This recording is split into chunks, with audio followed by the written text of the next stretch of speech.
with other groups as well. And somebody had earlier in the evening, they had gotten, touched or whatever, pushed. And so I said, oh, okay, so if you're so big and bad, why don't you scratch me? And I put my arm out, here, I'm a woman, you think you're bad, scratch me. Next thing you know, the woman sitting next to me reacts, and she was very fearful. She shouldn't have been there, first of all, I don't think. But then we got it all on camera, and lo and behold, she has a scratch on her arm. Oh, but wow. I felt really bad because I didn't want that to happen. I was trying to get them to scratch me. Yeah. Why don't they do to me? But, yeah, so it can happen. Well, that was actually my next question was going to be, do they actually, can they cause physical harm, or do they have to, use it through another device, like maybe pick up something tangible and scratch you with it, or can they actually scratch you or whatever just on their own, if that makes sense?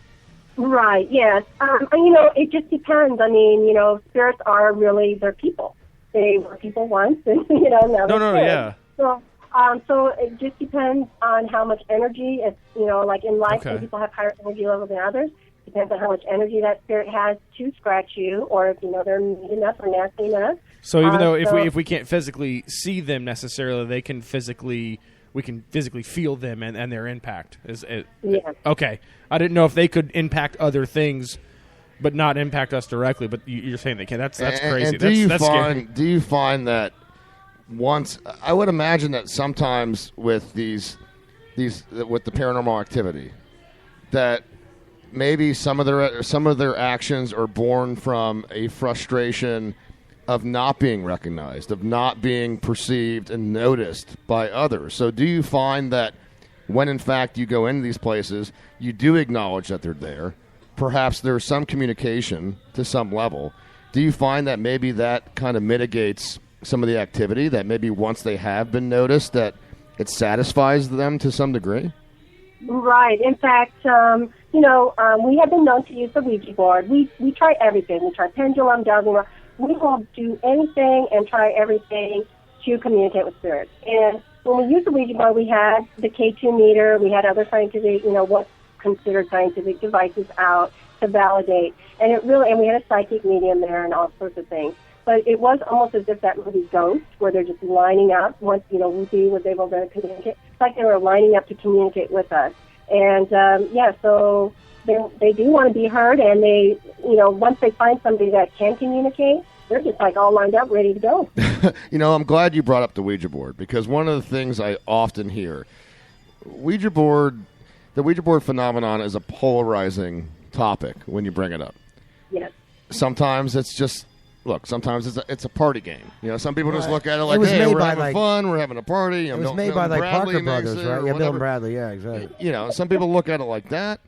Then you bring that topic up, you say the term Ouija board, and some people immediately give you this look like, don't mess around. They're terrified by it. And right. And you watch some of these, there's these shows that are very popular. I can't remember what the channel was, but it's like a haunting in this place, a haunting in that place. And often you hear the talk of where the impetus behind the haunting was, I started using a Ouija board, and it was a gateway. And it led into this activity. And so there is this large fear of the Ouija board. But to me, I'm with you. I always looked at it like it was a conduit.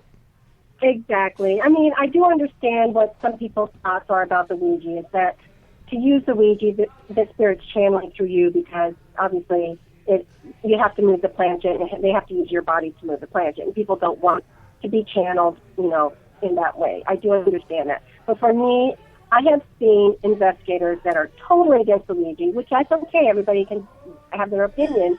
But then, again, I see that same investigator, saying, provoking or whatever, and next thing you know, he's supposedly getting possessed. It's attacking me. Okay, well, I've been doing the Ouija. I don't get attacked. But you're sitting here just talking, and, you're enticing them to come to you. So the minute you open communication, whether it's with the Ouija, with any type of device that you're using, I mean, you're opening yourself up. So, but that's just my own experience. I know some people have had bad experiences. Maybe they would have had that bad experience anyway. I don't know. Oh, yeah. My wife has told us if we do anything here, she does not want to be involved I'm not allowed to buy the board. I'm not allowed to bring it home. Well, Caleb, we got a lot of adverse reactions when we talked to some of our friends and your significant other. There were a number of folks that rebuked our desire to do this. Oh yeah, they were terrified at the notion. I'm not gonna lie, it scares the hell out of me. Well, but they look at it like, I'm open. They look at it like we're opening Pandora's box. Right. But you know what? I guess I've done it for years and years and years, like 15 million years, really. I've done it. I know you're that old. I know. I don't want to say. But I've done it for so long. I've always had good results. I mean, of course, yes, some things come through that may not seem so pleasant, but I just shut it down. And just like I do when we're doing a normal investigation without the Ouija board, if we feel something coming through we don't want coming through, we shut it down. We say, go away. We are not communicating with you. Bye-bye. Now, I've always had one suspicion, and maybe you can clear this up for me. Is Larry King a ghost or is he live? That has been a debate going on for over 100 years. Yes. so you guys are with me on this. We're not sure. Okay. Has he tried to communicate with you? Has he tried to conduct an extensive interview with you over the years? I'm sorry, what? Has Larry King tried to conduct an extensive interview with you? I mean, you're a ghost magnet, so I would assume Larry King would be reaching out. I know, right? Yeah, no, we haven't hit any celebrities yet, I don't think. Maybe we should try that next time. Maybe. You might get you on there. I mean, we still don't know. Nobody's seen the studio. We don't know where it is. I guess that would be on GNN, right? Yeah. Ghost News Network? Yeah, probably.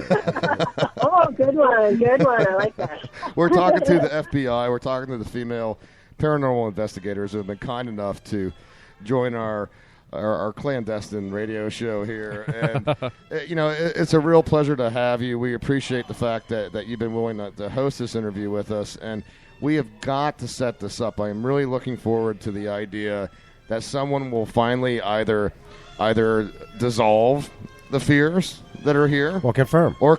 Right. Oh, I want to get my pants scared off. Do you? But yeah, I want to be here. Oh yeah, I mean, if your pants are off, I'll be scared from that. When we do interactive investigations, so when you're all there, you're going to be given equipment. I mean, we. Oh, can we be part of it? Oh, that's awesome. Yes, we'd love. I'm in. Can we be a part of it? Parents it too. We're going to make you believers. Oh, I want to be a part of it. And I promise you, I can be serious for about 2 hours at least at one time. We cut up a lot too. So is it bad if we drink beforehand? Well, you just make yourself more susceptible. That's all. Okay, good, because not drinking beforehand was not an option. We're going to do that. The if we drink was complete BS. By the way, I mean that's just assumed. But I am a believer. I've always been a believer. I'm one of those people that I always felt I was sensitive to this stuff. I've had a number of places where I've lived and experienced some strange stuff. And not just when the Reverend Joe was drunk. I mean, in other occasions as well, I've experienced some strange stuff. But I've lived in places where we're having spirits. Yeah,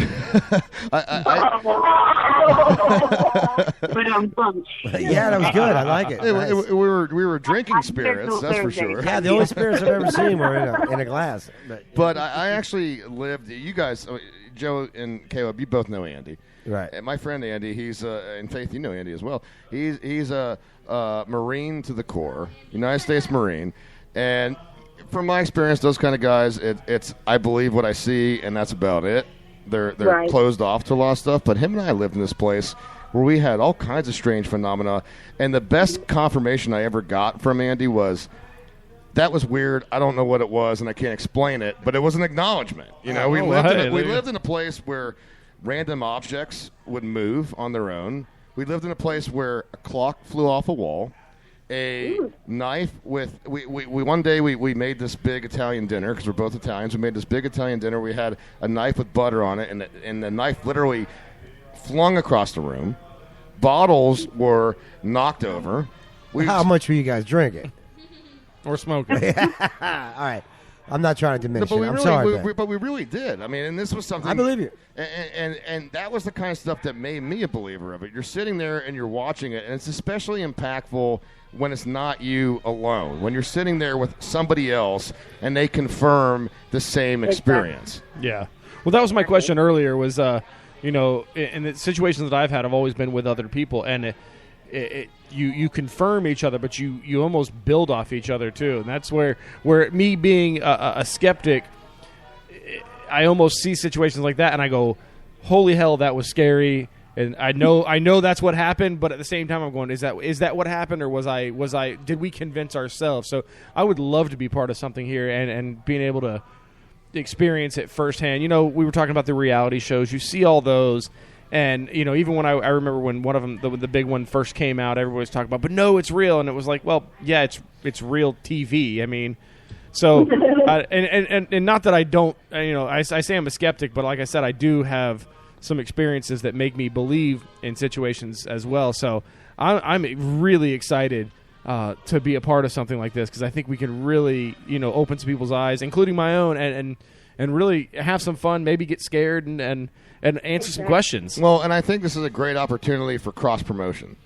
You know, we've got our following. We've got, well, it is. Hey, look, at the end of the day, we're both, you know, industrious organizations. We're both trying to get our name out there for different reasons. But, yeah, man, I think there's some cross-promotion there. And, Faith, I got to ask you, I mean, as an employee here at the Lions Den, do you embrace this as well? I mean, I got to assume for you, working here, you want to get to the bottom of this too.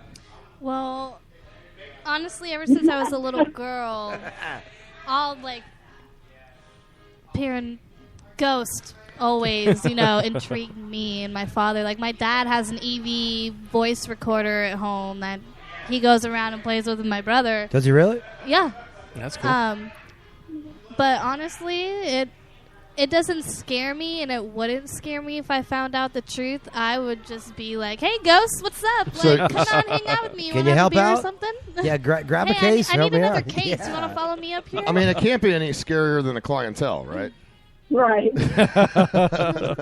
You know, I think it'd be really cool to do a live show during an event. And I don't know if we want to do that here because we want to kind of take part, because we kind of Well, we could have air, a connection air here. it afterwards. Well, we don't necessarily have to do it live, but to set up somewhere and have us, you know, I think kind it'd of be do cool the to show document and document and narrate, and maybe you know, have somebody sit down and have an interview with us, or at least you know make themselves known to us while we're recording. You know, I think that would just be cool for us to have, but also for you guys. You know, we'd be glad to give you the audio of whatever we have. That'd be really neat. And we've been doing that too. Now that you know the event of Periscope, you know, we've discovered that, and we've been doing live investigations with Periscope, and we've had our scopers, our spirit scopers, we call them. You know, they actually will say, "Oh, we saw something," or you know, they'll kind of point out things, and we let them participate in our investigation too. So it's been kind of fun. That's cool. Well, so neat. Linda and all the rest of you, we really appreciate the fact that you decided to take part in this interview. I'm excited about this. I'm excited about talking to you more in the future. I'm excited about working with all of you here at the Lions Den and uncovering whatever mystery there may or may not be here. I mean, at the end of the day, we embrace the guests that we get. We like to talk to them on the regular to begin with. We like to get updates on what they're doing, even if we don't have a co-involvement. Right. And so, look, I'm going to follow back up with you guys. We're going to set this up. And what do you think? I mean, you said that daytime works as well as nighttime, but obviously bars close late. You know, if we were to do a nighttime investigation, it's going to be after last call, which I guess, you know, Faith could skew if she really wanted to, right? Faith, you could make the last call a little earlier if you really wanted to, although the great Brian Lyon owns this place don't make disagree. her put anything on I don't want to get her in trouble. yeah. Dude, don't But, say nothing. Faith. what do you As your think? lawyer, I mean, don't say nothing. You know, we're going to have to talk to Brian about it. I've already talked to him in the past about it, the owner, and he is totally down with this. But do you think this would be better to do for a daytime thing or a nighttime thing? Anytime is fine with us. We'll work with y'all on, like I said, you know, spirits are there all the time, so, you know, anytime. And now, of course, I think it would be more vamped up if it was after the bar closed. Yes. Because, you know, you have all that energy building. I agree. And, you know, in the darkest night, you know, like from midnight on to dusk or dawn or whatever. And don't forget we'll be drunk, so it'll make it more fun. Oh, really? So, but we can work out whenever. No, you know, if that happens, they're going to kick us out after 5 minutes. So, Oh, the FBI? yeah. Yeah. You guys are in the way. You're They'll be drunk. like, the Get only out. thing haunting us is all of you being obnoxious. is your alcohol breath. And see, I'm from Long Island, so really that can't happen. All right. Oh. Yeah. You know what? I appreciate that because my mother was born in Long Island. You mean Long Island? Long Island, yeah. Long Island. Suffolk